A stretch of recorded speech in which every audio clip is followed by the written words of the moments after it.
everybody's concerned about the environment and climate change, and we have to do something. So you say, okay, let's have some legislation controlling carbon emissions. But while the laws are being drafted and regulations are being crafted, you create a little loophole just for your business. Governments and businesses do this all the time.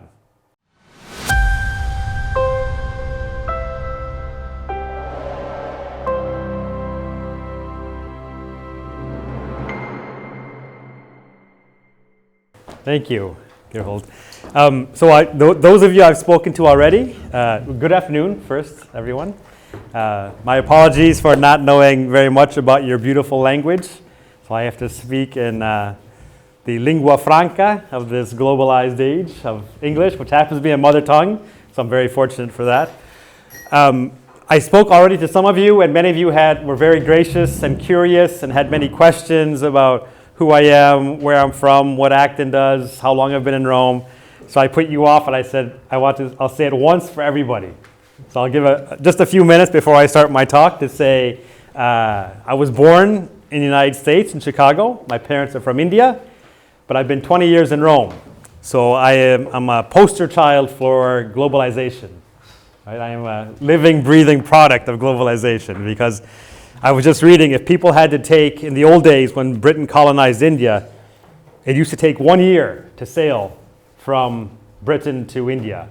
1 year there, 1 year back. So 2 years of a trip. And when my parents left India in the 60s, they could fly and be in London in just a few hours. So it was much easier to travel. And that, of course, has made it easier for all of us to travel. And that has made us kind of come together in many ways. It has made our lives easier. To communicate is easier at one level, even though we all have to speak English mainly to do so. But there are also some drawbacks to this. So I also, when you work for a global institution, an international institution like the Vatican, which I did first at the UN in New York, and representing the Vatican at the UN is quite an experience, as you can imagine. It's a very small state. Right? The Holy See, as the governing structure, has a permanent observer seat at the UN.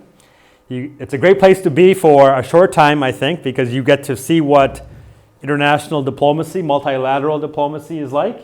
But you're also representing the Holy See, which is unusual, right? Because it's a government, but not a government like any other. Right? It's very much speaking from a moral position. It's not representing only the Catholic Church, but almost a moral conscience that it's supposed to represent. So it's bringing the moral, ethical element into the world of diplomacy, which is not necessarily known for being a moral endeavor so much sometimes. I used to write reports, and to stay awake, because there are lots of boring speeches at the United Nations. I hate to disappoint you. Many boring speeches.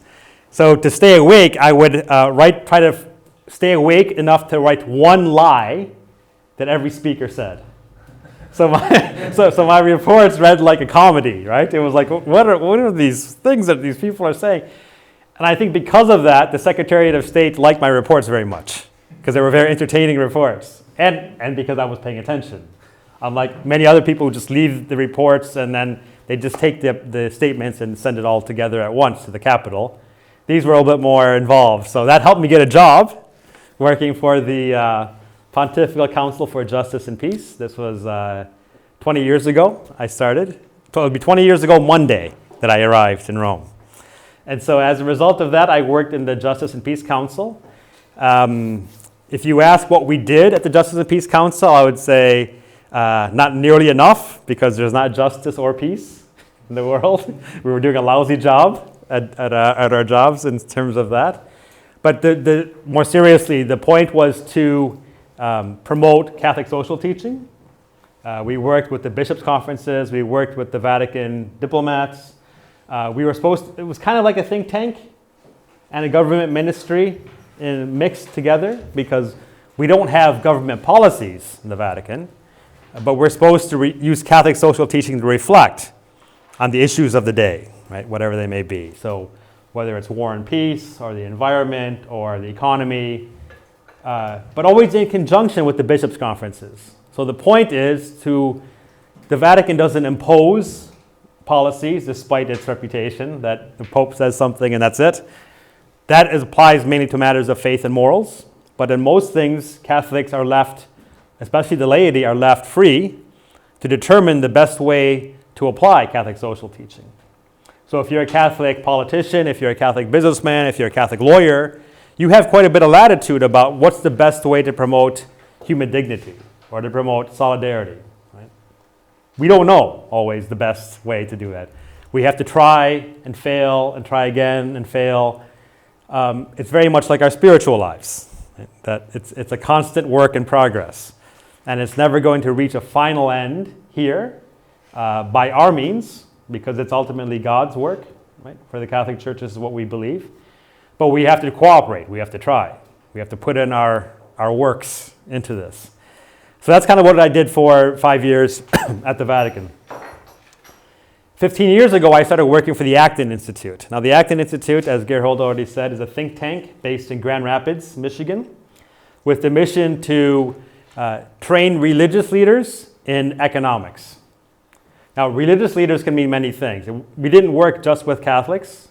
In the United States, you have to work with everybody, Protestants, Catholics, Orthodox, Jews, whoever, right? Because all of us, each of us are too small to have its own influence, right? You really have to collaborate with others. That's a good thing about the United States, about the pluralism of the United States. Obviously, in Rome, it's different. And we work much more to the Catholic Church with the Vatican. So we have conferences and seminars, and to some degree, I talked at lunch with some of you about this. We tried to be a lobbying group, right, in the Vatican. But the Vatican is not open to lobbying so much. It's not a modern government in that regard. You can't just say, I think the Holy See should do this, and they say, oh, come talk to us about it. No, it doesn't work that way.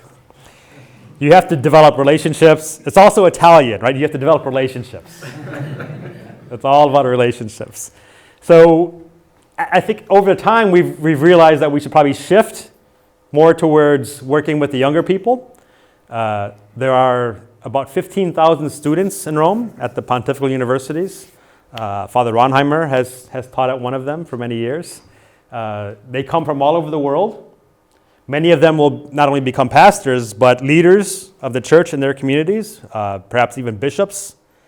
95% of the world's bishops, approximately, have studied in Rome. So if you want to affect the church leadership, start when they're young, right? When they have time to study, before their minds are made up about a lot of things. And that also develops a relationship with them going forward. And we can reach them internationally in Rome. Instead of going to Australia and India and Nigeria and the Philippines, they can come to Rome, and it's a little bit more of a strategic decision to reach them there. So that's what Acton does in Rome. And I've been doing that, as I said, for 15 years. It's been a great experience. Traveling within Europe has also been fantastic. I joke because I grew up in Michigan. Born in Chicago, but I grew up in Flint, Michigan, which is known mainly for its disastrous ways of life there, right? So the government is bad, the water is bad, General Motors is bad, all bad, all bad things. So to come to Rome, it's like, oh, this is fantastic. But then now Rome is not the best managed city either, right? with its garbage and with its trash. Then I come to a place like Vienna, and it's like, oh, this is the way a city is supposed to look. This is a beautiful city. Right? And instead of taking a 2-hour flight or 1-hour flight in the United States, where you go from one city that looks very much like the next city you're going to, Europe has this incredible history, this incredible architecture. It's really the best place to live, I think, for anybody who has any appreciation of the arts and history and beauty. So it's been really a wonderful experience to be here for 20 years. And I'm glad to come back here to Austria. I think this is might even be my third time this year for different purposes to come to Vienna. So it's one of my favorite places to come. So thank you for having me. Now I'll move on to the talk, which I adapted a little bit. Father Ronheimer is not going to be happy with this, but his talk title, as you see on the program, was Crony Capitalism, the intertwining of big government and big business as a distortion of the market economy. And while I agree that the intertwining of big government and big business is a distortion of the market economy. I also think that maybe we need to step back and ask the question, right? Whether it's only a distortion or whether it might not be something inherent to capitalism, whether it's a feature or a bug, right? This is the generational language that you all know. You know the difference between a feature and a bug is, so I don't need to explain it too much. But let's try to unwrap it a little bit, right? And here, I don't know if you can read this very well. There's a cartoon of Donald Trump who ran, his presidential campaign was based on he was saying all the time, the system is rigged, right? He didn't define the system. We don't know what the system was. And here's a young African American standing next to him saying, you just figured that out, right? I mean, there are people who've been saying that the system is rigged always, right, against them. And in many ways, not only Donald Trump, but his counterpart in the Democratic Party, his socialist counterpart, Bernie Sanders, was saying the same thing. So a lot of the populism that we have in today's world, right, in Europe, in the United States, in Asia, and Latin America, is based on this premise that there's something corrupt about the way the world is today. That things have gotten worse, especially since the end of the Cold War. That where capitalism looked like it was this victorious system, right, that had vanquished Marxist communism, the Soviet Union is finished, it's done, capitalism, right, the end of history, all these beautiful things were coming out in the 1990s. 20, 30 years later, everything looks broken. So I think for a lot of people, especially people of your generation, like the millennial generation, let's call it, I'm the previous generation. So I grew up when things were going from worse to better, right? We had the reign of Reagan and Thatcher and John Paul II. Things got better during my adolescence to the end of the Cold War. If you're born 10 years later, things got worse, right? Things like 9/11 happened in the United States. Obviously, the wars in Iraq and Afghanistan, which are still ongoing. The financial crisis of 2008. Right? All of these kind of things seem to be getting worse now rather than better. So that has led to this idea that somehow capitalism is not the best system that we could have. That there's something wrong with the system. And it's especially, even defenders of capitalism will qualify it by saying it's something called cronyism. That there's something wrong with the system. So what is this cronyism? In many ways, the system has this outward signs of the market economy, right? That we talk about free trade, open competition, market operations, property rights, rule of law, but inwardly, right, it's all a facade. Inwardly, there's rent seeking rather than profit seeking. So companies are trying to they put a lot of time and money into securing advantages for themselves, right? Or let's say even their competitors at the expense of customers, or to increase market share at the expense of other competitors. It's not a free and fair system. In collusion with the government, right? Big business is responsible for designing complex tax codes and regulations that lock out small businesses and competitors, right, that make it less entrepreneurial and more corporatist. There's a lot of lack of transparency and accountability. One of the big criticisms that young people had about the financial crisis is that you had these banks that made bad investments in the subprime mortgage crisis, right? They gave all this money to people to buy homes, and people bought homes they couldn't afford, so the banks made bad loans. But then all of a sudden, we're all responsible for this. The economy craters. But the people responsible in those bank jobs, none of them were punished, right? Even if they did things that were criminal. Many of them left their jobs with very lavish severance packages, right? There was a real problem with accountability. If you were a worker and you made that kind of mistake, you'd be fired. No question about it. But somehow the CEOs, the corporate executives, had this system, right, where the other corporate executives were watching out for them. They had these golden parachutes, are what they're called, right, where they could land very easily. So this is part of the problem, right? And I used the word already, corporatism. I think in many ways that's a substitute we could use. If you don't want to call it capitalism, because it just appears to be capitalism, The older word is corporatism. Now, the only system to ever officially be corporatist, of course, was Mussolini's fascist economy in the 1920s and 30s, with openly corporatists. And by corporatists, they meant that the fascist state, right, would coordinate activities with corporations, with labor unions, right, under the guise of coordinating all the activities of the country, right, of the country's economy. So corporatism was for big entities coordinating by the state for the good of the nation. Now, of course, it didn't work so well in Italy. You know, as they say, Mussolini made the trains run on time, right? But at a great cost. At a great cost of human freedom, at a great cost of human dignity, and ultimately, this was not a sustainable model. But I think in many ways, despite the terms of corporatism and crony capitalism, this is an old problem. Right? There's an old political problem with this new economic system. And that problem is of the tension, of the debate between the few and the many. If you've ever read classical political philosophy, if you've ever read Aristotle's Politics, for example, that is the political question. Who should rule? And there's always going to be a tension between the claims of the few, whether you're an aristocrat or an executive or a high-priced lawyer or the president of the republic, and the many, and the demos, right, the people. Because the few want to hold on to their privileges, the many would like to have more of them. The Marxists used to call this the haves and the have-nots, right? The people who have, the people who don't. The people on top, the people on the bottom. The people on the inside, the people on the outside. So there's always this conflict, right? And it's fundamentally a political problem. But because capitalism promotes economic liberty and is not primarily concerned with equality, it exacerbates the problem. It also allows people to rise and to fall, at least in theory.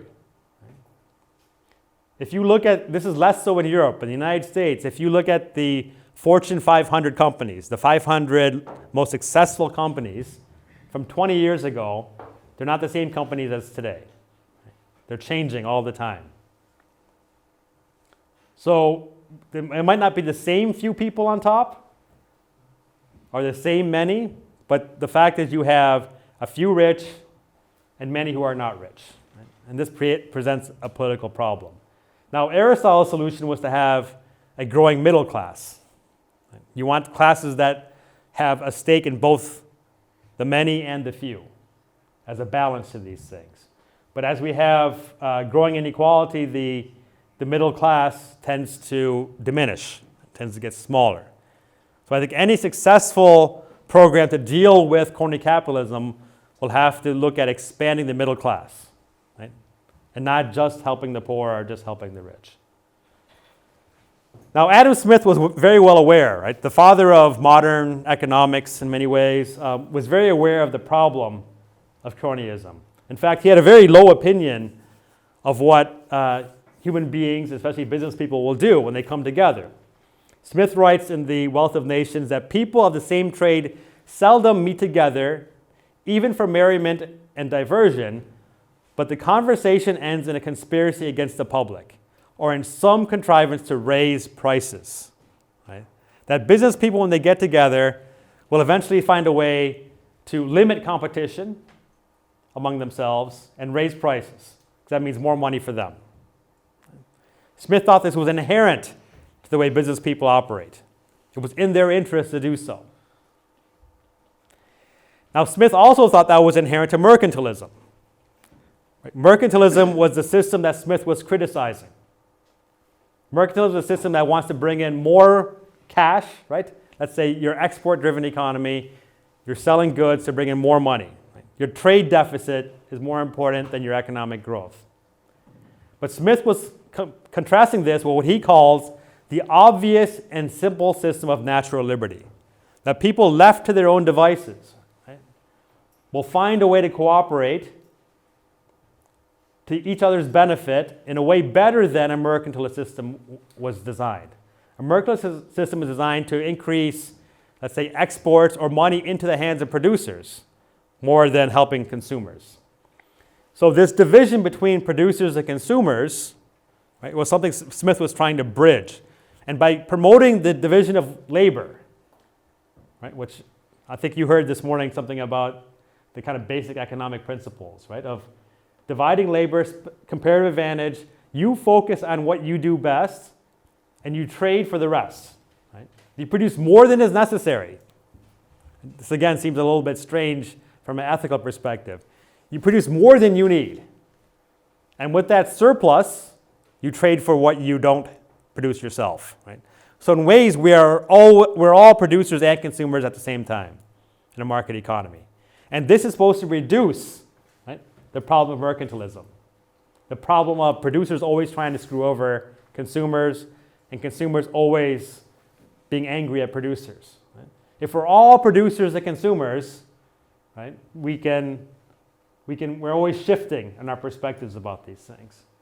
So the wealth of nations that Smith is promoting is based on this division of labor and all of us being producers and consumers at the same time, not being fixed into one class of one or the other. So Smith sees this problem, right, of people conspiring to raise prices as merchants. But if merchants are also consumers, right, they'll be less likely to do so. But the real problem comes when we try to regulate the problem away. Right? Is it okay for the government to say, you can't fix prices together, right? And what Smith writes here in the longer section of The Wealth of Nations, right after he writes that business people always conspire against the public, he says it's impossible to prevent these meetings. And in fact, trying to prevent the meetings only gives business people more opportunities to conspire against the public. Right? Strangely enough. Trying to help, right, or solve the problem makes the problem worse. And that's often the case with regulations. This is what's also called the law or the effect of unintended consequences. The public authority tries to help the public by telling business people you cannot raise prices. There's a maximum price you can charge for a certain good or service. What that price is going to be determined by whom? The merchants. They're going to go to the government and say, oh, we think the maximum price should be $2. And you're going to say, wait a minute, isn't that higher than the market price? Yes, but we shouldn't be able to charge too much more than that. They're already going to conspire when they deal with the government. Now, when they deal with the government, they have the added incentive to have the force of law behind them. The state's power is now behind them. So this makes the problem worse. So even though Smith recognized that business people are not benevolent people, right, they will always try to conspire against customers, better to let them do so with the opportunity for competition and for people to come in and produce the same good or service for less money. Right? To allow entry into markets is a better solution to the moral problem of collusion. To expand the market rather than to restrict it. Now, I also have a problem with this term capitalism. Right? If you notice, Smith doesn't use the word capitalism. And a lot of free market advocates or advocates of trade do not use the word capitalism. The word capitalism tends to come from its enemies, especially Karl Marx. As you know, wrote a book on capital. Now, capital, of course, is what we know as the private ownership of the means of production. Right? The capitalist mode of production that Marx describes is based on having a few owners, right, in private hands, own the means of production. And now, what are these means of production? Right? Factories, equipment, capital. Opposite the capital is labor. Right? Now, labor happens to be one factor, but labor also tends to be human beings, right? Workers, the working class. And these two are constantly in competition with each other. The few owners want to exploit the many workers by reducing their wages in order to get greater profits. Right? The iron law of wages, this is what Marx thought was inevitable in capitalism. So you're always going to have this problem. And it's going to lead to class conflict and class warfare, right, between the bourgeoisie and the proletariat. So this is what capitalism is, right, by its original formulation. Now that's not what Smith is describing. Right? Smith is describing something much more. While there is a certain competition between producers and consumers, Smith has found a way to make us all producers and consumers, found a way to make us cooperate by acting on our self-interests and achieve a type of a common good without intending to do so. This is the famous invisible hand of the market, right? That nobody is intending to create a common good, but in the end, we find one through market operations, right, through cooperation. So the really odd thing about this term capitalism is that it implies something that we deny, right, as advocates of the free market system. It implies the rule, right, an ideology of capitalism, or what we call, especially in today's world, finance.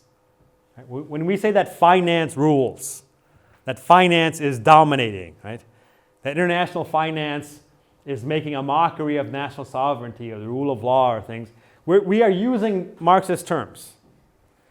Now, we could be describing a reality, right? But again, the language is important. The term capitalism, and we could obviously redefine it for our purposes, but originally this is what it meant, right? Class conflict, lower wages, greater profits, class warfare. This was the very basis of the communist ideology. Now, there also happens to be a more right-wing conservative critique of capitalism, and this came out shortly after Marx, especially from Catholic thinkers in Britain. Has anybody heard of distributism? Are you familiar with distributism? Maybe it's not as well known in the German-speaking world, but in the English-speaking world, especially today, as I said, people who are critical of capitalism and cronyism, especially if they happen to be Orthodox Catholics, are often looking to this distributist critique of capitalism. So the Marxists believe that capitalism is inherently cronyist. Smith, to some degree, believes it's inherently cronyist. And the distributists believe it's inherently cronyist. Right? They might have a point. So the distributists say that we have to come up with a new system. Capitalism is not the answer. Socialism and communism are certainly not the answer. We need to find a new economic system in the wake of the Industrial Revolution and the spread of Marxist communism. So G.K. Chesterton and Hilaire Belloc, who are two great Catholic writers, if you read them on anything besides economics, they're fantastic. On economics, however, they tend to be a little bit, I'm trying to find a nice way to put it, strange. Right? In a way, they speak very humanely. Everybody should have 3 acres and a cow. We should all be living in small towns. We should all know our neighbors. Right?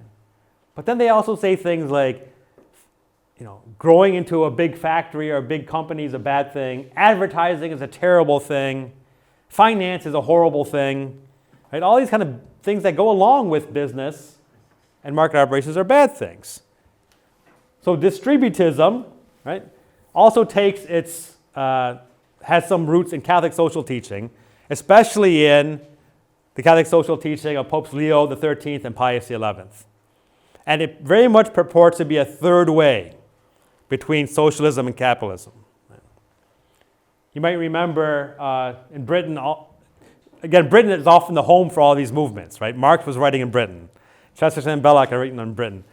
The third way is very much a British reaction to the capitalism and the Marxism that's going on. Right? We have to find a third way, a new way, that's neither capitalist nor socialist. So the distributists also have this idea that capitalism is inherently cronyist. If you are going to dominate things, going to drive everything into a large shopping mall, and our social life is going to be terrible for it. So this is a kind of a neat way of describing what distributism wants. It wants private property, well distributed, and that's where the term distributism comes from, but everybody should be a small landowner. That gives us independence, right? If you're just renting property, you're at the mercy of the landowner, right? Who could kick you out anytime. If you don't have property, you are reduced to working for a wage, and you lose your job, you have nothing to go back on. You become homeless, literally, if you can't pay your rent. But if you have property, at least you have something, right, to hold on to. So it wants private property, but it also wants regulation of the economy.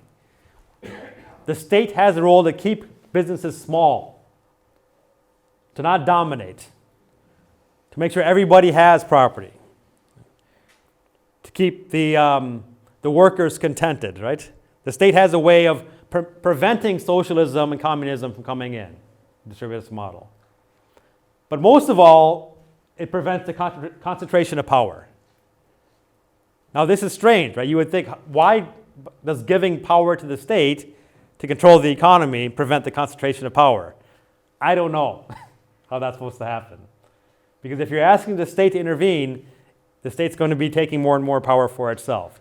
But the distributists thought that this is the only way to prevent socialism and communism from arriving. They thought that inevitably we move from feudalism to capitalism to socialism to communism. And the only way to stop that is by introducing distributism between capitalism and socialism. Right? It's the only way. So by doing this, right, you prevent the few large landowners and the many workers engaging in this class conflict that Marx wanted. You kind of promote like these small local communities. Everybody has land. They don't feel oppressed by the boss. You don't feel like you're a slave to your wages. You feel like you're a free laborer. Now, these inequalities of capitalism, right, eventually start pushing people into these classes. But if we were all independent landowners, right, we would have a better existence, a social existence. And again, this fits very well into like the English countryside. It's no accident that these are English writers writing in this way. But the key is private property. Right? If there's one thing that the distributists are very good about, is that private property is the most important aspect of the social economic system. You have to be able to own things, and especially land. It's a proprietary system, again, with many small landowners. So the distributists had this critique of bigness, of big business, big government, big anything. Right? Small is beautiful. You've heard of that book, right? By E.F. Schumacher. Very much a distributist manifesto. Small is beautiful. There's also a promotion of local government, local self-government, subsidiarity. It's called in Catholic social teaching. Keeping things local. Not a big, far away global government or a national government. Keeping things local. It prevents monopolies. It prevents uniformity. As I mentioned before, there's a great critique of advertising and what advertising does to create new needs for us. A lot of the critics of capitalism today will often talk about how manipulative capitalism is. Right? When a new iPhone is introduced every September, we have to go out and buy the new model and spend $1,000 on it, when the last one was perfectly fine. This kind of social pressure, needs, right? Something that I previously could live with or without becomes a need for me. This pressure to buy things. Ceaseless competition. Right? Capitalism is always having this competition. Always have to be improving, always have to be innovating, always have to be doing better, right? New things. At some point you say that's enough, right? I just want to be able to enjoy my life. So that's another critique of this capitalist model. And the distributists tend to be Catholics, right? So they have a critique of the Protestant Reformation, of the individualism of the Protestant Reformation, of the Enclosure Act, right, which kicked people off properties in order to get them into cities, urbanization. the Industrial Revolution, as I mentioned, finance, usury, right? Lending money at interest or exorbitant interest. It depends. This is another discussion we could have perhaps in the questions. But they were very much against financial capitalism. And the praise for the peasant over the wage slave, right? The life of the peasant, a simpler life, close to the land, but an independent life, right? A life that provided enough for you and your family and local community. If any of you have heard of Rod Dreher's book, The Benedict Option, in the United States, right? A way of, not so much withdrawing from society, but the Benedict of Norcia, the monk, right, who started the Western monasticism, by going into, right, the monasteries and saving Western civilization while the barbarians took over and destroyed Rome. The Benedict option today is very much a distributist model. It's praise of the peasant life. So now we have these critiques of capitalism, critiques of crony capitalism. It's actually become mainstream. When The Economist starts writing about something, it's mainstream. If The Economist starts putting things on its cover, like crony capitalism is here, you know that it's a problem. Right? It's not just the purview of free market radicals or communists or something like that. It's become a real problem. Now, what are some of the examples? Right? What are the actual things that cronyism does with a capitalist system? And I've listed some of them here. Lobbying governments to implement anti-competitive measures such as tax breaks, subsidies, and tariffs. Collaboration between big business, big government, and big labor at the expense of small business, limited government, and immigration. So unions used to be very much against immigration because the importation of cheap labor, right, goes against the principles of trade unionism, which is to limit the labor pool, keep wages high. Campaign donations. This is a bigger problem in the United States, obviously, where we have private funding of political campaigns. But if companies can give money to candidates expecting favors in return, right, or getting government contracts, this is a form of crony capitalism. Again, it's a private system.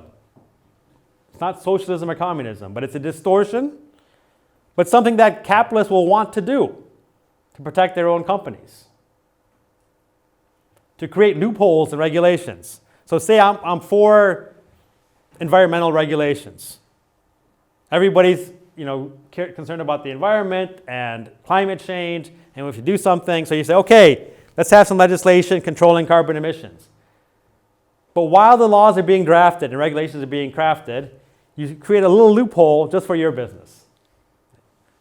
Governments and businesses do this all the time. So this is a way of making it look like you're for social measures, social justice, environmental things, while exempting yourself from it. You pressure the government for low interest rates, a weaker currency, easier money, easier credit. Even though this will lead to inflation, which is going to hurt the society as a whole, it's better for you in the short term.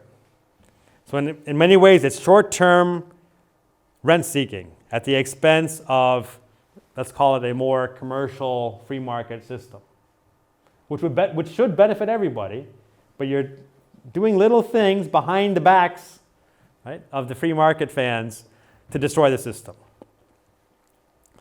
The most recent and blatant use of crony capitalism were the bailouts of the big banks in the United States and the UK, right? So I mentioned before the subprime mortgage crisis. Banks made bad loans, decided to bundle those bad loans together, spread the risk throughout the Western banking world. System collapses. The banks go to the governments and say, help us. If we collapse, if we go down with this crisis, because of these bad loans that we made, the entire financial system is going to come crashing down. So you have to help us. And the government says, how much do you need? Right? Now, it's no accident that the secretaries of the Treasury, in the United States especially, are all Goldman Sachs people. Right? And Goldman Sachs has a way of getting around these problems. They're big enough where they can bet on both sides of a deal. Right? They can cover themselves. Still, right? When they have an opportunity, they have the power to do this. Right? They can go to the government and say, if we go down, we're taking everyone down with us. You have to help us. It's exactly what happened in September 2008. Right? That is crony capitalism. And ultimately, what we have now is a system where the profits are private. Right? Privatized profits, but the losses are socialized. So we basically say capitalism is great. All these CEOs and finance guys can make tons of money, right? Because that's capitalism. But the problem, when they get into trouble, they can say, bail us out. They're not responsible for the losses. That wasn't my doing. I'm only responsible for the good things. All the bad things are somebody else's fault. Right? And so you can see why people are upset with the system. Communists, distributists, even the economists, right, are saying this system is awful. This is a bad system. This is why we have a crisis of confidence in capitalism. So how do we get around this, right? What do we need to do? I'm of the opinion, and I think people at the Academy Institute are with me on this, and I imagine Father Ronheimer is Austrian Institute as well. We need to promote a more entrepreneurial form of capitalism. Right? Get away from the cronyism. This is going to sound something similar to the critiques of the communists and the distributists. But ultimately, we need less rather than more government interference. Right? At the origins, if you read Smith,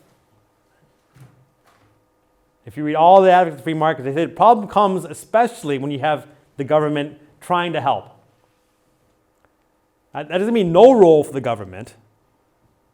But if you think the government can come in and fix this problem of collusion, it's probably, as Smith said, only going to make the problem worse. It's giving them more opportunities to corrupt the system.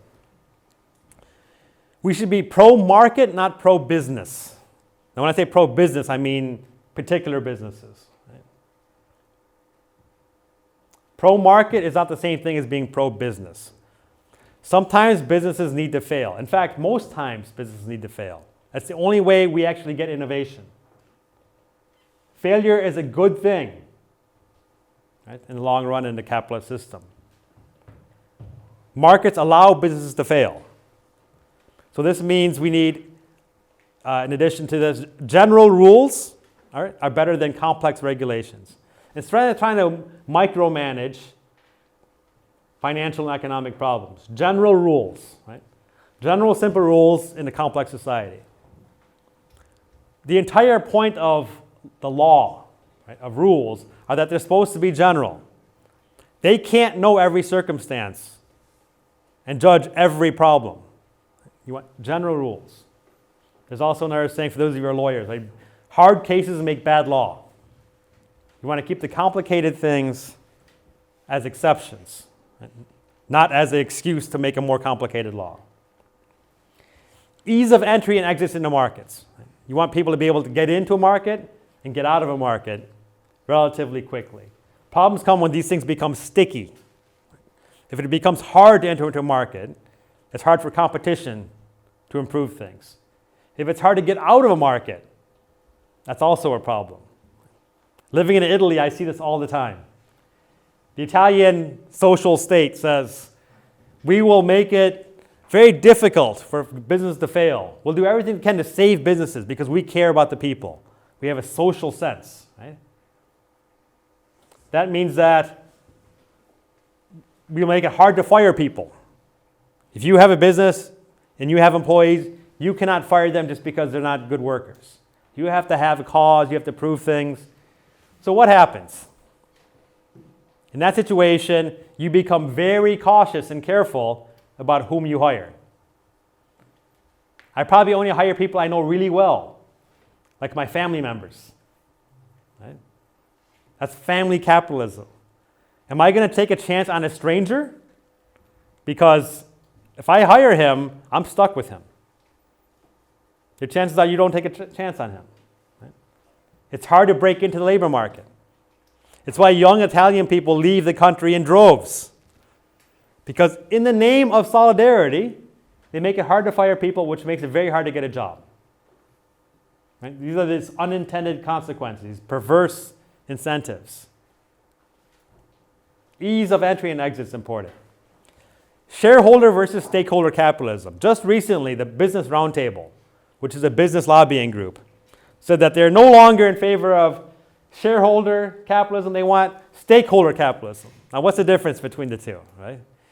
Shareholders are those who invest in a company. They own shares.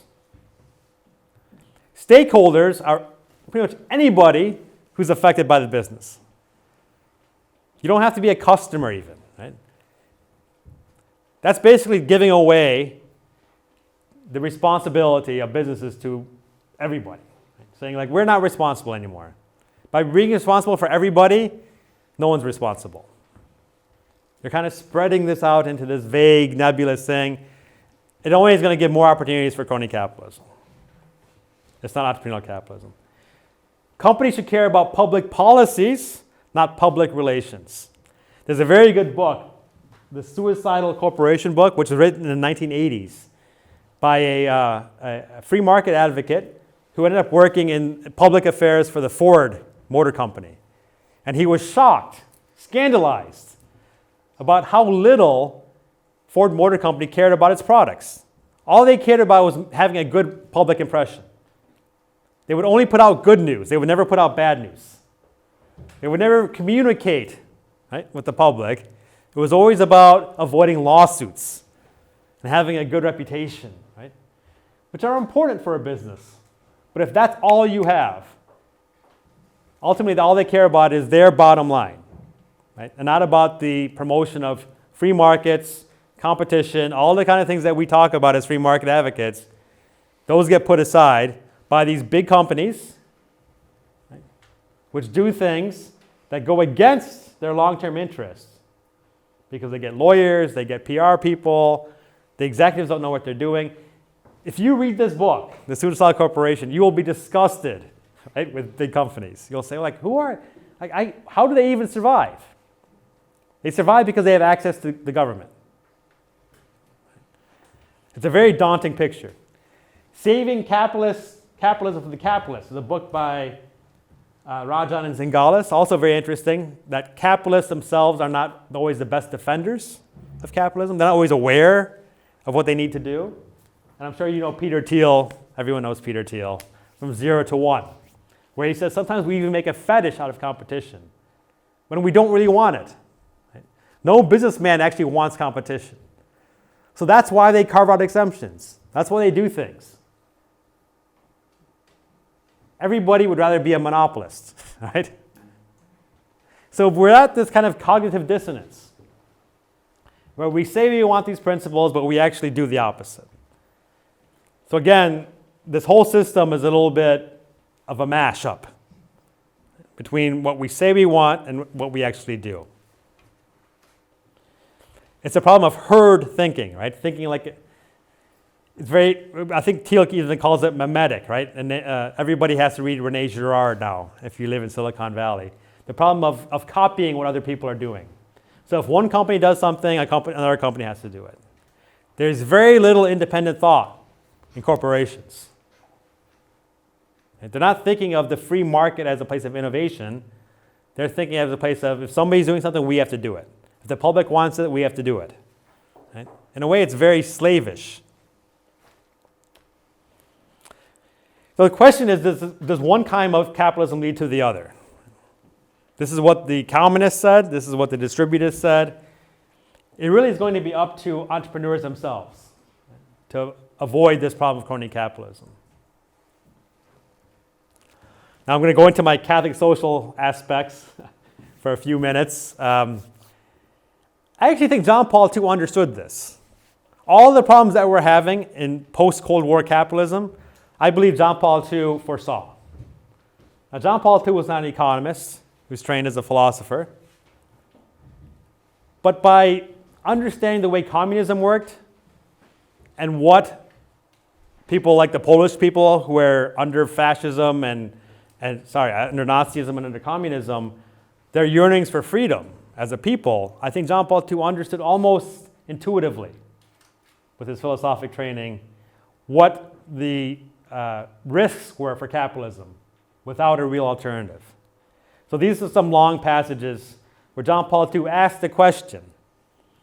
Right? The initial question, he says, is, can it perhaps be said that after the failure of communism, capitalism is the victorious social system, and that capitalism should be the goal of the countries now making efforts to rebuild their economy and society? Is this the model which ought to be proposed to the countries of the third world which are searching for the path to true economic and civil progress? And John Paul II gives this answer. The answer is obviously complex. Right? Again, he's not relying on ideology. He's not relying on an easy answer or a soundbite. If by capitalism, he puts the word in quotations, is meant an economic system which recognizes the fundamental and positive role of business, the market, private property, and the resulting responsibility for the means of production, as well as free human creativity in the economic sector, what we call entrepreneurialism, then the answer is certainly in the affirmative, even though it would perhaps be more appropriate to speak of a business economy, market economy, or simply free economy. Now, one of your speakers tomorrow, Philip Booth, likes the free economy best of all of these. Right? Just if you let people be free, it's not about the rule of capital or finance or a structure that dominates over another. It's letting people be free. Free to express their creativity, free to act on their needs and wants, without pressure from the authorities. But if by capitalism is meant a system in which the freedom and economic sector is not circumcised within a strong juridical framework and which places it at the service of human freedom in its totality, and which sees it as a particular aspect of that freedom, the core of which is ethical and religious, then the reply is certainly negative. Juridical framework, human freedom in its totality, ethical and religious core. If we don't have those elements, capitalism will fail. Indeed, there is a risk that a radical capitalistic ideology, right, capitalism as an ideology, could spread which refuses to even consider these problems, in the a priori belief that any attempt to solve them is doomed to failure, and which blindly entrusts their solution to the free development of market forces. There's a risk. There needs to be a surrounding ethos, a surrounding culture for capitalism to work. A longer quote that ultimately says that the problems are not so much economic as ethical and cultural. And at the heart of any culture is religion. Now, it's not surprising that a pope is promoting religion, of course. Right? But in the context of economics, it's very important. Right? This moral, ethical element that the human person brings to the marketplace as a producer, as a consumer, as an investor, whatever it may be. Right? I'll make this PowerPoint available, obviously, to all of you, so we don't have to read everything. Time is running out. There's a problem of ethics and economics here. There are two different ways of thinking. Ethics focus on things like intentionality, the act itself, the consequences of the act, and the common good. Economics, at least in its more mainstream form, focus on things like exogenous factors, indifference curves, diminishing marginal returns. They're very technical, mathematical things. How do things go together, right? How do we combine ethics and economics? Now, it's quite obvious. You shouldn't lie, you shouldn't cheat, you shouldn't steal. But beyond that, where do we go in terms of having a more ethical economics? It's very difficult to reconcile these. Right? So I think ultimately, politics has to be part of the solution.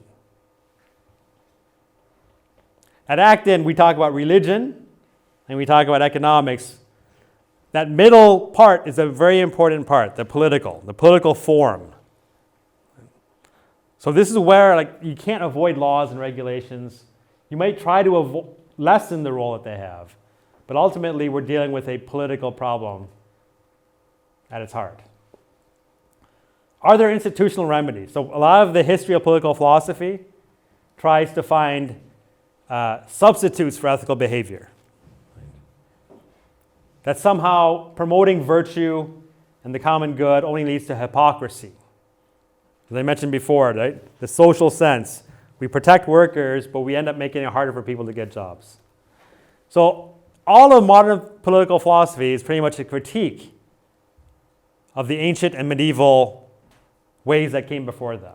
So here are some of the great thinkers of modern political philosophy: Machiavelli, Montesquieu, Locke, and James Madison, who promoted things like self-interest, right, or enlightened self-interest. They redefined these things, but ultimately to limit government, right? The role of government in terms of promoting religion or virtue. And in a way, this was supposed to prevent opportunities for cronyism. Supposed to make it harder for people to take advantage of the system. Institutional corrections to the problem. Separate powers, checks and balances.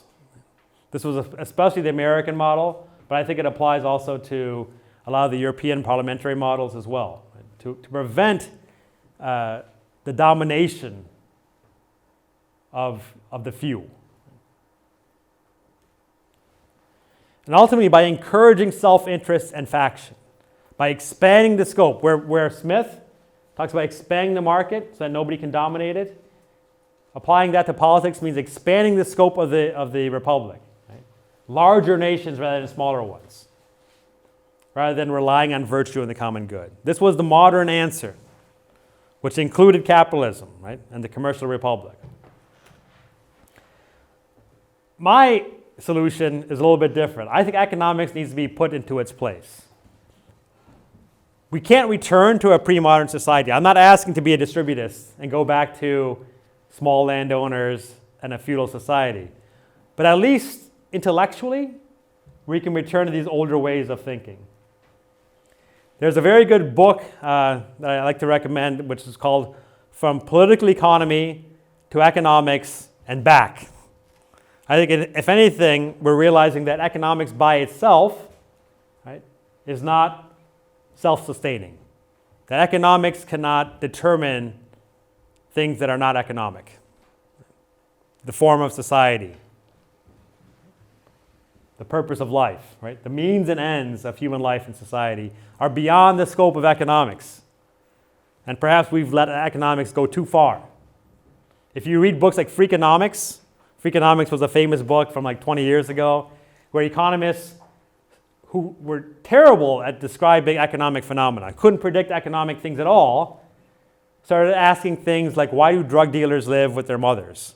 Right? Who knows?